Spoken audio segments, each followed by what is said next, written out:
Të ndërlozër, në çdo kohë ka pas demagogji, lafazana, njerëz që kanë pas qef me fol, edhe veç me fjalë me ngrit, me fjalë me gëzo autoritet, me fjalë me fitu pushtet, gjithë ka pas, por konsideroj se koha jonë dallohet shumë për kohëve tjera. Koha e demagogëve, lafazanave të shumë të ndryshëm, që spritojnë me folje, me premtu, pastaj shumë pak me vepru e me zbatu. Andaj një nga faktorët që pengojnë realisht njeriun që tjetë praktik e produktiv shpeshher është lidhje e fuqishme dhe dashuria e madhe për pushtetin, për karrikën, për autoritetin.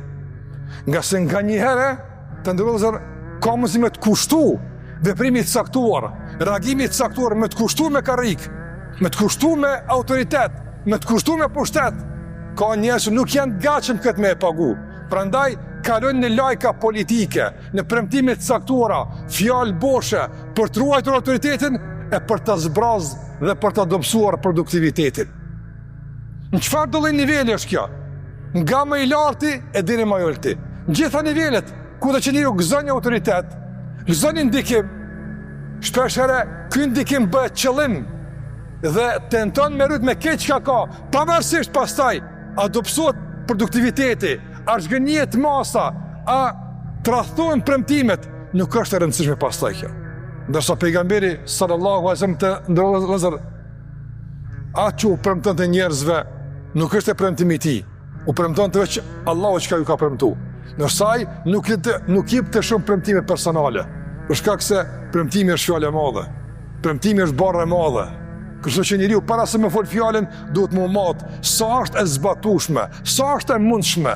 Dhe në fund, për mos zbatueshmëri të merr përgjegjësi mbi vete të kërkon falje. Kam thënë, por për arsye të caktuar nuk pata mundësi ta zbatoj.